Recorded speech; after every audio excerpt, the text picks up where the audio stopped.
Video ಶುರು ಮಾಡೋಕ್ಕಿಂತ ಮುಂಚೆ ಮತ್ತಷ್ಟು ರೋಚಕ ಮಾಹಿತಿಗಳಿಗಾಗಿ ನಮ್ಮ ಚಾನಲ್ಗೆ ಸಬ್ಸ್ಕ್ರೈಬ್ ಮಾಡಿಲ್ಲ ಅಂದರೆ ಸಬ್ಸ್ಕ್ರೈಬ್ ಮಾಡ್ಕೊಳ್ಳಿ, ಹಾಗೆ ಬೆಲ್ ಐಕನ್ ಮೇಲೆ ಕೂಡ ಕ್ಲಿಕ್ ಮಾಡ್ಕೊಳ್ಳಿ. ನಮಸ್ಕಾರ ಗೆಳೆಯರೆ, ಡಿವೈನ್ ಕನ್ನಡ ಯೂಟ್ಯೂಬ್ ಚಾನಲ್ಗೆ ನಿಮಗೆ ಸ್ವಾಗತ. ಗೆಳೆಯರೆ, ಇವತ್ತಿನ ಈ ಒಂದು ವಿಡಿಯೋದಲ್ಲೂ ಕೂಡ ನಾನು ನಿಮಗೆ ಮತ್ತೊಂದು ಗೇಮನ್ನು ತಂದಿದ್ದೀನಿ. ಈ ಒಂದು ಗೇಮ್ನ ಪ್ರಕಾರ ನೀವು ಈ ಎರಡು ಹೂವಿನಲ್ಲಿ ಒಂದು ಹೂವನ್ನು ಆರಿಸಬೇಕಾಗತ್ತೆ. ವಿಶೇಷವಾಗಿ ಇಂಥ ವೀಡಿಯೋಸ್ಗಳನ್ನ ನಾನು ಈಗಾಗಲೇ ಸಾಕಷ್ಟು ಮಾಡಿದ್ದೀನಿ, ಹಾಗೆ ಒಳ್ಳೆ ರೆಸ್ಪಾನ್ಸನ್ನು ಕೂಡ ನೀವು ಕೊಟ್ಟಿದ್ದೀರಾ. ಇದರಲ್ಲಿ ಏನಪ್ಪ ಅಂದರೆ, ನಾನು ನಿಮಗೆ ಈ ಒಂದು ಎರಡರಲ್ಲಿ ಒಂದು ಹೂವನ್ನು ನೀವು ಸೆಲೆಕ್ಟ್ ಮಾಡಬೇಕು ಅಂತ ಹೇಳಿದೆ. ಒಂದು ಹೂವನ್ನು ಸೆಲೆಕ್ಟ್ ಮಾಡಿದ್ಮೇಲೆ ನಾನು ನಿಮಗೆ ನಿಮ್ಮ ಒಂದು ಜೀವನದಲ್ಲಿ ಅಥವಾ ನಿಮ್ಮ ಒಂದು ಲೈಫಲ್ಲಿ ನಿಮಗೆ ಯಾರ ಒಂದು ಬೆಂಬಲ ಇದೆ, ಯಾವ ದೇವರ ಒಂದು ಶಕ್ತಿ ನಿಮ್ಮ ತಲೆಯ ಮೇಲೆ ಇದೆ ಅಥವಾ ನಿಮ್ಮ ಒಂದು ಜೀವನದಲ್ಲಿ ಇರುತ್ತೆ ಸದಾ ಅಂತ ನಾನು ಇವತ್ತಿನ ಈ ಒಂದು ವಿಡಿಯೋ ಮುಖಾಂತರ ನಿಮಗೆ ತಿಳಿಸ್ಕೊಡ್ತೀನಿ. ಅದರ ಜೊತೆಗೆ ನಿಮಗೆ ಮುಂಬರುವಂಥ ಒಂದು ಒಳ್ಳೆಯ ಸುದ್ದಿಗಳೇನು ಅಥವಾ ನಿಮಗೆ ಬರುವಂತಹ ಶುಭ ಸಮಾಚಾರಗಳೇನು ಅಥವಾ ಶುಭ ಗಳಿಗೆಗಳು ಅಥವಾ ಶುಭ ಘಟನೆಗಳೇನೇನಾಗುತ್ತೆ ಇದರ ಬಗ್ಗೆ ಕೂಡ ನಾನು ಇವತ್ತಿನ ಈ ಒಂದು ವಿಡಿಯೋ ಮುಖಾಂತರ ನಿಮಗೆ, ಹಾಗೆ ಈ ಒಂದು ಪ್ರಿಡಿಕ್ಷನ್ ಮುಖಾಂತರ ನಾನು ನಿಮಗೆ ತಿಳಿಸ್ಕೊಡ್ತಾ ಇದ್ದೀನಿ. ಹಾಗಾಗಿ ಆದಷ್ಟು ಈ ಒಂದು ವಿಡಿಯೋನ ಪೂರ್ತಿಯಾಗಿ ನೋಡೋದು ಮರೆಯಬೇಡಿ. ಅದಕ್ಕಿಂತ ಮುಂಚೆ ವಿಡಿಯೋಗೆ ಒಂದು ಬಾರಿ ಲೈಕ್ ಮಾಡಿ, ಹಾಗೆ ನಿಮ್ಮ ಇಷ್ಟ ದೇವರ ಒಂದು ಹೆಸರನ್ನು ನಮಗೆ ಅಥವಾ ನಿಮ್ಮ ಇಷ್ಟ ದೇವರ ಯಾವುದಾದ್ರು ಒಂದು ಇಷ್ಟವಾದಂಥ ಒಂದು ಮಂತ್ರ ಇರುತ್ತೆ, ಅದನ್ನು ನಮಗೆ ಕಮೆಂಟ್ ಸೆಕ್ಷನ್ ನೀವು ಕಮೆಂಟ್ ಮಾಡಿ ನಮಗೆ ತಿಳಿಸೋದನ್ನು ಮರಿಬೇಡಿ. ಹಾಗೆ ಆದಷ್ಟು ಈ ಒಂದು ವಿಡಿಯೋನ ನಿಮ್ಮ ಫ್ರೆಂಡ್ಸ್ ಹಾಗೂ ಫ್ಯಾಮಿಲಿ ಜೊತೆ ಶೇರ್ ಮಾಡ್ಕೊಳ್ಳೋದನ್ನ ಕೂಡ ನೀವು ಮರಿಬೇಡಿ. ವಿಶೇಷವಾಗಿ ನೀವು ನಂಬರ್ ಸೆಲೆಕ್ಟ್ ಮಾಡಬೇಕಾದ್ರೆ ಯಾವ ರೀತಿ ಸೆಲೆಕ್ಟ್ ಮಾಡಬೇಕು ಅಂತ ನಿಮಗೆ ಗೊತ್ತಿರುತ್ತೆ.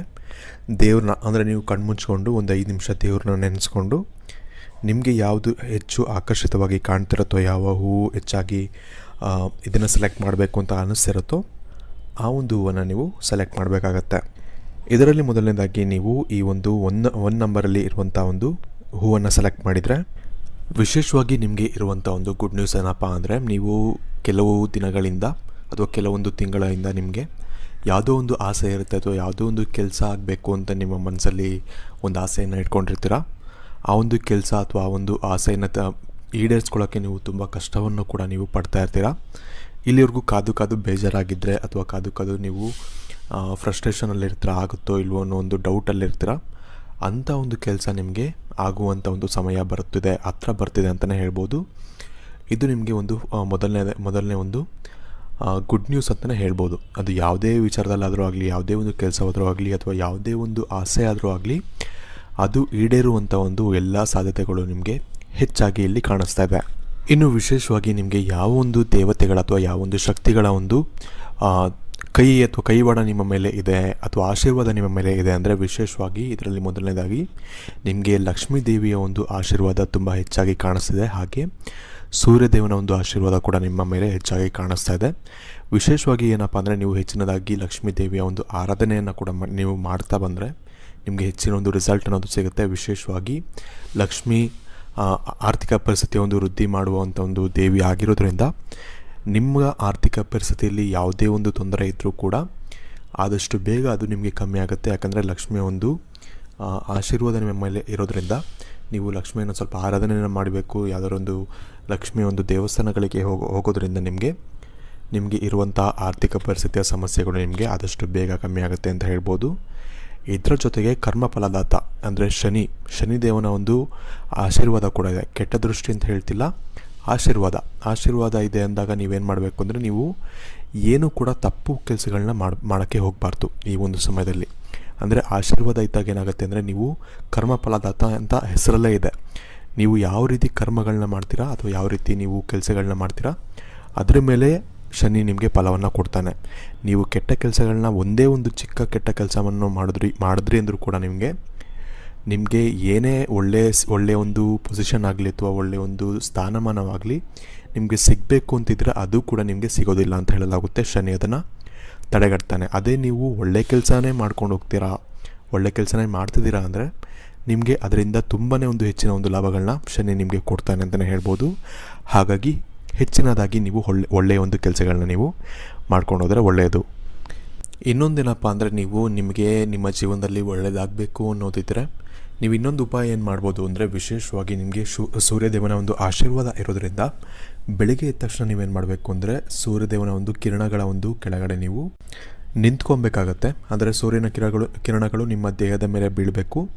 ಇದರಿಂದ ಬೀಳ್ತಾ ಏನು ಮಾಡಬೇಕು ಅಂದರೆ, ನೀವು ಮನಸ್ಸಲ್ಲಿ ಸೂರ್ಯನ ಕಿರಣಗಳು ನಿಮ್ಮ ಮೈ ಮೇಲೆ ಬೀಳ್ತಾ ಇರ್ಬೇಕಾದ್ರೆ ನೀವು ಮನಸ್ಸಲ್ಲಿ ಏನು ಮಾಡಬೇಕು ಅಂದರೆ, ನಿಮಗೆ ಇರುವಂಥ ಒಂದು ಇಚ್ಛೆಗಳನ್ನ ನೀವು ನೆನೆಸ್ಕೊಬೇಕಾಗತ್ತೆ. ಹಾಗೆ ಅದನ್ನೆಲ್ಲ ಈಡೇರಿಸಪ್ಪ ಅಂತ ನೀವು ಸೂರ್ಯದೇವನ ಬಳಿ ಕೇಳ್ಕೊಬೋದು. ಇದರಿಂದ ನಿಮ್ಗೇನಾಗುತ್ತೆ ಅಂದರೆ ಈ ಎಲ್ಲ ಇಚ್ಛೆಗಳೇನಿರುತ್ತೆ ಅದೆಲ್ಲವೂ ಕೂಡ ನಿಮಗೆ ಆದಷ್ಟು ಬೇಗ ನಿಮಗೆ ಈಡೇರುತ್ತೆ ಅಂತ ಹೇಳಲಾಗುತ್ತೆ. ಇಲ್ಲಿ ನೀವು ಇನ್ನೊಂದು ವಿಷಯ ನೆನ್ಪಿಟ್ಕೊಬೇಕು ಅಂದರೆ, ನಾನು 3 ದೇವರ ಒಂದು ಆಶೀರ್ವಾದ ಇದೆ ಅಂತ ಹೇಳಿದೆ. ಹಾಗಂತ ನಾನು ಬೇರೆ ದೇವರಿಗೆ ಪೂಜೆ ಮಾಡ್ತೀನಿ ಅಥವಾ ನಾನು ಬೇರೆ ಧರ್ಮಕ್ಕೆ ನಾನು ಸೇರ್ಪಡೆ ಆಗ್ತೀನಿ ಅನ್ನೋ ರೀತಿ ಇದ್ದರೆ ನೀವು ಅದನ್ನು ಕೂಡ ಮಾಡ್ಬೋದು. ನಾನೇನು ಹೇಳ್ತಿದ್ದೀನಿ ಅಂದರೆ, ಕಾಮನ್ನಾಗಿ ಹೇಳ್ತಿದ್ದೀನಿ, ಲಕ್ಷ್ಮಿ ಒಂದು ಆಶೀರ್ವಾದ ಇರುತ್ತೆ ಅಂತ ಹೇಳ್ತಿದ್ದೀನಿ. ಹಾಗಂತ ನೀವು ಲಕ್ಷ್ಮಿನೇ ಪೂಜೆ ಮಾಡಬೇಕು ಅಂತಲೂ ಇಲ್ಲ. ನೀವು ಯಾವ ದೇವ್ರನ್ನ ನೀವು ನಾರ್ಮಲಾಗಿ ಪೂಜೆ ಮಾಡ್ತೀರೋ ಅದೇ ದೇವ್ರನ್ನ ಪೂಜೆ ಮಾಡಿದ್ರೂ ಕೂಡ ನಿಮಗೆ ಲಕ್ಷ್ಮಿಯಿಂದ ನಿಮಗೆ ಫಲಗಳು ಸಿಗ್ತಾನೆ ಇರುತ್ತೆ. ಹಾಗೆ ಸೂರ್ಯನಿಂದ ಕೂಡ ಸಿಗ್ತಾ ಇರುತ್ತೆ, ಹಾಗೆ ಶನಿಯಿಂದ ಕೂಡ ಸಿಗ್ತಿರುತ್ತೆ. ವಿಶೇಷವಾಗಿ ಈ ಒಂದು ನಂಬರ್ನಲ್ಲಿ ಇರುವಂಥ ಒಂದು ಹೂವನ್ನು ಸೆಲೆಕ್ಟ್ ಮಾಡಿದವ್ರಿಗೆ ಈ ರೀತಿಯಾದ ಒಂದು ಫಲಗಳು ಸಿಗುತ್ತೆ ಅಂತ ಹೇಳ್ತಾ ಇದ್ದೀನಿ ಅಷ್ಟೇ. ನಿಮಗೆ ನಿಮ್ಮ ಮುಂದಿನ ಭವಿಷ್ಯ ಹೇಗಿದೆ ಎಂದು ತಿಳಿದುಕೊಳ್ಳುವ ಕುತೂಹಲ ಇದೆಯೇ? ಹಾಗೆ ನಿಮ್ಮ ಮಕ್ಕಳ ಮುಂದಿನ ಭವಿಷ್ಯ ಹೇಗಿದೆ ಎಂದು ತಿಳಿದುಕೊಳ್ಳುವ ಕುತೂಹಲ ಕೂಡ ನಿಮಗೆ ಇದ್ದೇ ಇರುತ್ತೆ. ಹಾಗಿದ್ದರೆ ನಿಮಗೆ ನಿಮ್ಮ ಹಾಗೂ ನಿಮ್ಮ ಮಕ್ಕಳ ಜಾತಕದ ಅವಶ್ಯಕತೆ ಇದೆ. ಹಾಗಿದ್ದರೆ ಇಲ್ಲಿದೆ ಒಂದು ಸುವರ್ಣಾವಕಾಶ. ಡಿವೈನ್ ಕನ್ನಡ ವತಿಯಿಂದ ನಿಮಗೆ ಕಂಪ್ಲೀಟ್ ಜಾತಕ ನಿಮಗೆ ಕೇವಲ 299 ರೂಪಾಯಿಗೆ ನಿಮಗೆ ಸಿಗ್ತಾ ಇದೆ. ಈ ಜಾತಕದಲ್ಲಿ ನಿಮಗೆ ವಿದ್ಯಾಭ್ಯಾಸ, ವಿವಾಹ, ಉದ್ಯೋಗ, ಆರೋಗ್ಯ, ಸಂತಾನ ಹಾಗೆ ವ್ಯಾಪಾರ ವ್ಯವಹಾರಕ್ಕೆ ಸಂಬಂಧಪಟ್ಟಂತಹ ಎಲ್ಲ ಮಾಹಿತಿಗಳು ನಿಮಗೆ ಈ ಒಂದು ಜಾತಕದಲ್ಲಿ ನಿಮಗೆ ಸಿಗುತ್ತೆ. ಇದರ ಜೊತೆಗೆ ಈ ಜಾತಕದಲ್ಲಿ ನಿಮಗೆ ಗೋಚಾರ ಫಲಗಳಾಗಲಿ, ನಕ್ಷತ್ರ ಫಲಗಳಾಗಲಿ, ದಶಾಫಲಗಳು, ಪಂಚಾಂಗ ಫಲಗಳು, ಹಾಗೆ ಈ ಒಂದು ಸಮಸ್ಯೆಗಳು ನಿಮಗೆ ಏನೇನು ಬರುತ್ತೆ ಅದಕ್ಕೆ ಪರಿಹಾರಗಳು ಎಲ್ಲವೂ ಕೂಡ ಈ ಒಂದು ಜಾತಕದಲ್ಲಿ ನಿಮಗೆ ಇರುತ್ತೆ. ಇದನ್ನು ನೀವು ಸಿಂಪಲ್ಲಾಗಿ PDF ಮುಖಾಂತರ ನೀವು ಪಡ್ಕೊಬೋದು. ಇದನ್ನು ನೀವು PDF ರಿಸೀವ್ ಮಾಡಿದ ತಕ್ಷಣ ನೀವು ನಿಮ್ಮ ಹತ್ತಿರ ಇರುವಂತಹ ಜೆರಾಕ್ಸ್ ಶಾಪಲ್ಲಿ ಇದನ್ನು PDF ಮೇಲೆ ನೀವು ಪ್ರಿಂಟ್ ಬೇಕಾದ್ರೂ ಮಾಡಿಸ್ಕೊಬೋದು ಅಥವಾ ಮೊಬೈಲಲ್ಲೇ ನೀವು ಈ ಒಂದು ಜಾತಕವನ್ನು ನೋಡ್ಕೊಬೋದು. ಹಾಗಿದ್ದರೆ ತಡ ಮಾಡಬೇಡಿ, ಈಗಲೇ ಈ ಒಂದು ಕೆಳಕಂಡ ನಂಬರ್ಗೆ ನೀವು ನಿಮ್ಮ ಹೆಸರು, ನಿಮ್ಮ ಜನ್ಮ ದಿನಾಂಕ, ಹುಟ್ಟಿದ ಸಮಯ, ಹುಟ್ಟಿದ ಊರಿನ ಜಿಲ್ಲೆಯನ್ನು ವಾಟ್ಸಪ್ ಮುಖಾಂತರ ನಮಗೆ ಸೆಂಡ್ ಮಾಡಿ. ನಂತರ ನಿಮಗೆ ಕೇವಲ 2 ದಿನಗಳಲ್ಲಿ ನಿಮಗೆ PDF ಮುಖಾಂತರ ನಿಮ್ಮ ಜಾತಕವನ್ನು ನೀವು ಪಡ್ಕೊಬೋದು. 60ರಿಂದ 70 ಪುಟಗಳು ಕೂಡ ಈ ಒಂದು ಜಾತಕದಲ್ಲಿ ಇರುತ್ತೆ. ಇದ್ರೆ ಮಿಸ್ ಮಾಡದೆ ಆರ್ಡರ್ ಮಾಡಿ. ಹಾಗೆ ನಿಮ್ಮ ಭವಿಷ್ಯದಲ್ಲಿ ನಡೆಯುವಂತಹ ಎಲ್ಲ ವಿಷಯಗಳನ್ನ ಮುಂಚೆನೇ ನೀವು ತಿಳಿದುಕೊಳ್ಳಿ. ಇನ್ನು ಮುಂದಿನದಾಗಿ ನೀವು 2ನೇ ಒಂದು ಹೂವನ್ನು ನೀವು ಆಯ್ಕೆಯನ್ನು ಮಾಡಿದರೆ, ವಿಶೇಷವಾಗಿ ನಿಮಗೆ ಇರುವಂತಹ ಒಂದು ಮೇನು ಅಂದರೆ ಮುಖ್ಯವಾದಂಥ ಒಂದು ಶಕ್ತಿ ಯಾವುದಪ್ಪ ಅಂದರೆ ಅದು ನಿಮ್ಮ ಮನೆ ದೇವರು ಅಂತಲೇ ಹೇಳ್ಬೋದು. ಅಂದರೆ ನೀವು ಯಾವುದೇ ಒಂದು ತಪ್ಪು ಡಿಸಿಷನ್ ತೊಗೊಬೇಕಾದ್ರೂ ಅಷ್ಟೇ ಅಥವಾ ತಪ್ಪು ದಾರಿ ಹಿಡಿಯೋಕ್ಕೆ ಹೋದಾಗಲೂ ಅಷ್ಟೇ, ಏನೋ ಒಂದು ತಡೆದಂಗೆ ಆಗ್ತಿರುತ್ತೆ ಅಥವಾ ಏನೋ ಒಂದು ಕಾಪಾಡ್ದಂಗೆ ಆಗ್ತಿರುತ್ತೆ ಅಥವಾ ಯಾರೋ ನಿಮ್ಮನ್ನ ಬಂದು ಅಂದರೆ ಆ ಸಿಚುವೇಷನಿಂದ ನಿಮ್ಮನ್ನ ಆಚೆ ತರೋಕ್ಕೆ ನೋಡ್ತಿದ್ದಾರೆ ಅನ್ನೋ ರೀತಿ ನಿಮಗೆ ಆಗ್ತಿರುತ್ತೆ. ಅದು ಯಾರು ಅಂತ ನಿಮಗೆ ಗೊತ್ತಾಗ್ತಿರೋದಿಲ್ಲ. ಆದರೆ ಅವರು ಯಾರೋ ಬೇರೆ ಯಾರೋ ಆಗಿರೋದಿಲ್ಲ, ನಿಮ್ಮ ಒಂದು ಮನೆ ದೇವರು ಅಥವಾ ಕುಲದೇವರು ಆಗಿರ್ತಾರೆ. ಇವರ ಒಂದು ಆಶೀರ್ವಾದದಿಂದ ನಿಮ್ಮ ಜೀವನದಲ್ಲಿ ನಿಮಗೆ ಆಲ್ಮೋಸ್ಟ್ ನಿಮಗೆ ತುಂಬಾ ಒಂದು ಒಳ್ಳೆಯದಾಗಲಿಲ್ಲ ಅಂದರೂ ಕೂಡ ಯಾವುದು ಕೂಡ ತುಂಬ ಕೆಟ್ಟದಾಗ್ತಾ ಇರೋದಿಲ್ಲ. ಅಂದರೆ ತುಂಬ ಒಂದು ಬಡವರಾಗೋದು ಅಥವಾ ತುಂಬಾ ಒಂದು ದಾರಿದ್ರ್ಯ ಅಂತ ಬರೋದು ಅಂಥದ್ದೆಲ್ಲ ಏನೂ ಇರೋದಿಲ್ಲ. ನಾರ್ಮಲಾಗಿ ಒಂದು ಒಳ್ಳೆಯ ಜೀವನವನ್ನು ನೀವು ನಡೆಸ್ತಾ ಇರ್ತೀರ ಅಂತಲೇ ಹೇಳ್ಬೋದು. ಯಾಕೆ ಅಂದರೆ ನಿಮ್ಮ ಕುಲದೇವರ ಒಂದು ಆಶೀರ್ವಾದ ಅಥವಾ ನಿಮ್ಮ ಒಂದು ಮನೆಯ ಒಂದು ಮುಖ್ಯ ದೇವರು ಇರ್ತಾರಲ್ಲ ಅವರ ಒಂದು ಆಶೀರ್ವಾದದಿಂದ ನಿಮಗೆ ಈ ರೀತಿ ಆಗ್ತಾ ಇರುತ್ತೆ. ಇದರಲ್ಲಿ ಕೆಲವೊಬ್ಬರಿಗೆ ತಮ್ಮ ಒಂದು ಕುಲದೇವರಾಗಲಿ ಅಥವಾ ತಮ್ಮ ಒಂದು ಮನೆಯ ಒಂದು ದೇವರಾಗಲಿ ಯಾವುದು ಅಂತ ಗೊತ್ತಿರೋದಿಲ್ಲ. ನೀವು ನಿಮ್ಮ ತಂದೆ ತಾಯಿಗಳನ್ನ ಬೇಕಾದ್ರೆ ಕೇಳ್ಬೋದು ಅಥವಾ ನಿಮ್ಮ ತಂದೆ ತಾಯಿ ಹೆಚ್ಚಾಗಿ ಯಾವ ಒಂದು ದೇವರನ್ನು ಪೂಜೆಯನ್ನು ಮಾಡ್ತಾರೆ ಅದು ಕೂಡ ನಿಮ್ಮ ಒಂದು ಮುಖ್ಯ ದೇವರಾಗಿರ್ಬೋದು ಅಥವಾ ಆ ಒಂದು ದೇವರ ಒಂದು ಆಶೀರ್ವಾದ ಕೂಡ ನಿಮ್ಮ ಮೇಲೆ ಇರ್ಬೋದು. ಈ ಒಂದು ಕಾರಣದಿಂದಾಗಿ ಕುಲದೇವರೇ ಆಗಬೇಕು ಅಂತಿಲ್ಲ ಅಥವಾ ಮನೆ ದೇವರೇ ಆಗಬೇಕು ಅಂತಿಲ್ಲ. ಯಾವ ದೇವರನ್ನು ಹೆಚ್ಚಾಗಿ ನೀವು ಪೂಜೆ ಮಾಡ್ತಿರ್ತೀರ ಅಥವಾ ಯಾವ ದೇವರನ್ನ ಹೆಚ್ಚಾಗಿ ನೀವು ಇಷ್ಟಪಡ್ತೀರಾ ಅಂಥ ಒಂದು ದೇವರ ಒಂದು ಆಶೀರ್ವಾದ ಕೂಡ ನಿಮ್ಮ ಮೇಲೆ ಇರಬಹುದು. ಆದರೆ ನಿಮಗೆ ನಿಮ್ಮ ಜೀವನದಲ್ಲಿ ಯಾವುದೇ ಒಂದು ಪ್ರಾಬ್ಲಮ್ಗಳಿದ್ರು, ಚಿಕ್ಕ ಪುಟ್ಟ ಪ್ರಾಬ್ಲಮ್ಗಳು ನಿಮಗೂ ಕೂಡ ಇದ್ದೇ ಇರುತ್ತೆ.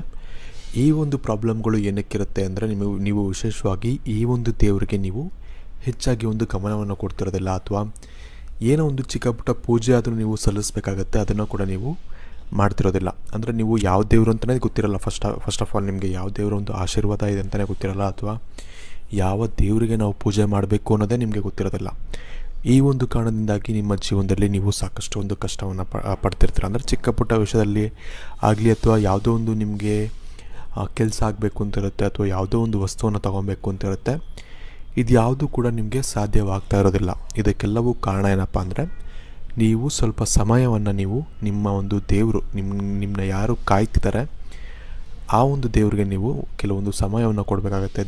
ದೇವ್ರನ್ನ ನೆನೆಸ್ಕೊಬೇಕಾಗತ್ತೆ, ದೇವ್ರಿಗೆ ಪೂಜೆ ಪುನಸ್ಕಾರಗಳನ್ನ ಮಾಡಬೇಕಾಗತ್ತೆ.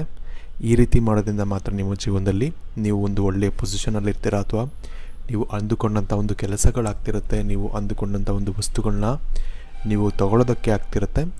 ಈ ಒಂದು ಕಾರಣದಿಂದಾಗಿ ನೀವು ಸ್ವಲ್ಪ ಟೈಮ್ ಅನ್ನೋದು ಕೂಡ ನೀವು ದೇವರು ಕೂಡ ಕೊಡಬೇಕಾಗತ್ತೆ. ಇದೆಲ್ಲವನ್ನು ಕೂಡ ಬಿಟ್ಟು ನಿಮ್ಮ ಗುಡ್ ನ್ಯೂಸ್ ಏನಪ್ಪ ಅಂದರೆ, ನಿಮಗೆ ಸಿಗ್ತಿರುವಂಥ ಒಂದು ಶುಭ ಸಮಾಚಾರ ಏನಪ್ಪ ಅಂದರೆ, ನೀವು ಯಾವುದೇ ಒಂದು ಕೆಲಸವನ್ನು ಮಾಡ್ತಿದ್ದೀರಾ ಅಥವಾ ಯಾವುದಾದ್ರೂ ಒಂದು ಓದಿನಲ್ಲಿ ಆಗಲಿ, ಅಂದರೆ ನೀವು ಓದ್ತಾ ಇದ್ದೀರಾ ಅಂದರೂ ಕೂಡ ನಿಮಗೆ ಓದಿನಲ್ಲಿ ನಿಮಗೆ ಒಂದು ಒಳ್ಳೆಯ ಒಂದು ಫಲಿತಾಂಶ ಅನ್ನೋದು ಸಿಗೋದಾಗಲಿ, ಅಥವಾ ನೀವು ಮಾಡ್ತಿರೋವಂಥ ಒಂದು ಕೆಲಸದಲ್ಲಿ ನಿಮಗೆ ಪ್ರಮೋಷನ್ ಅನ್ನೋದು ಸಿಗೋದಾಗಲಿ, ಅಂದರೆ ಒಂದು ಉನ್ನತ ಸ್ಥಾನಕ್ಕೆ ಹೋಗ್ತೀರಾ ಅನ್ನೋ ಒಂದು ಸಂಕೇತವನ್ನು ನಿಮಗೆ ಕೊಡ್ತಾ ಇದೆ ಅಂತಲೇ ಹೇಳ್ಬೋದು ಈ ನಂಬರ್ ನಿಮಗೆ. ಈ ಒಂದು ಕಾರಣದಿಂದಾಗಿ ನಾನು ಮುಂಚೆನೇ ಹೇಳಿದಾಗೆ ನೀವು ದೇವ್ರನ್ನ ನೀವು ಸ್ವಲ್ಪ ಆರಾಧನೆಯನ್ನು ಹೆಚ್ಚಾಗಿ ಮಾಡಬೇಕಾಗತ್ತೆ. ಇದರಿಂದ ನಿಮಗೆ ಸಾಕಷ್ಟು ಒಂದು ಒಳ್ಳೆಯ ಒಂದು ಫಲಗಳು ನಿಮಗೆ ಮುಂದೆ ನಿಮಗೆ ಸಿಗಲಿದೆ. ಹಾಗಾಗಿ ಹೆಚ್ಚಿನ ಸಮಯ ಅಂತಲ್ಲ, ಅಟ್ಲೀಸ್ಟು ನಿಮಗೆ ಯಾವಾಗ ಫ್ರೀ ಆಗುತ್ತೋ ಆವಾಗಾದರೂ ನೀವು ಸ್ವಲ್ಪ ದೇವರ ಒಂದು ಆರಾಧನೆಯನ್ನು ನೀವು ಮಾಡಲೇಬೇಕಾಗತ್ತೆ. ಇದರಿಂದ ನಿಮಗೆ ಒಳ್ಳೆಯದಾಗತ್ತೆ ಅಂತ ಹೇಳ್ಬೋದು. ಇನ್ನೊಂದು ನಿಮ್ಮಲ್ಲಿ ಏನು ಪ್ರಾಬ್ಲಮ್ ಇಲ್ಲಿ ಕಾಣಿಸ್ತಾ ಇದೆ ಅಂದರೆ, ವಿಶೇಷವಾಗಿ ನೀವು ಹೆಣ್ಣು ಮಕ್ಕಳಿಗೆ ಹೆಚ್ಚಾಗಿ ಬೆಲೆಯನ್ನು ಕೊಡೋದಿಲ್ಲ. ಅಂದರೆ ಗಂಡು ಮಕ್ಕಳಾಗಲಿ ಅಥವಾ ಹೆಣ್ಣು ಮಕ್ಕಳಾಗಲಿ, ಹೆಣ್ಣು ಮಕ್ಕಳಿಗೆ ನೀವು ಅಥವಾ ನಿಮ್ಮ ಮನೆಯಲ್ಲಿರುವಂಥ ಒಂದು ತಾಯಿಯರಿಗೆ ಆಗಲಿ, ತಂಗಿ ಆಗಲಿ ಅಥವಾ ಅಕ್ಕ ಆಗಲಿ, ಇವ್ರಿಗೆ ನೀವು ಹೆಚ್ಚಿನ ಒಂದು ಬೆಲೆಯನ್ನು ಕೊಡಬೇಕು ಅಥವಾ ಒಂದು ರೆಸ್ಪೆಕ್ಟ್ ಅನ್ನೋದನ್ನು ನೀವು ಕೊಡಬೇಕಾಗತ್ತೆ. ನೀವು ಅವ್ರ ಹತ್ರ ನೀವು ಏನಾದರೂ ಒಂದು ರೆಸ್ಪೆಕ್ಟ್ ಅನ್ನೋದು ಕಮ್ಮಿ ಮಾಡೋದಾಗಲಿ ಅಥವಾ ಬೆಲೆಯನ್ನು ಕಮ್ಮಿ ಕೊಡೋದಾಗಲಿ, ಈ ರೀತಿ ಮಾಡಿದಾಗಲೂ ಕೂಡ ನಿಮಗೆ ಸಾಕಷ್ಟು ತೊಂದರೆಗಳನ್ನ ನೀವು ಅನುಭವಿಸಿರ್ತೀರ. ಈ ಒಂದು ಕಾರಣದಿಂದಾಗಿ ಅವರಿಗೆ ಒಂದು ಸ್ಥಾನವನ್ನು ಕೊಡಿ, ಒಳ್ಳೆಯ ಸ್ಥಾನವನ್ನು ಕೊಟ್ಟು ಅವ್ರಿಗೆ ಪ್ರೀತಿಯನ್ನು ಕೊಡಿ ಅಂತಲೇ ಹೇಳ್ತೀನಿ. ಇದರಿಂದ ನಿಮಗೆ ಸಾಕಷ್ಟು ಒಂದು ಒಳ್ಳೆಯ ಫಲಗಳು ನಿಮಗೆ ಸಿಗುತ್ತೆ ಅಂತ ಹೇಳ್ಬೋದು.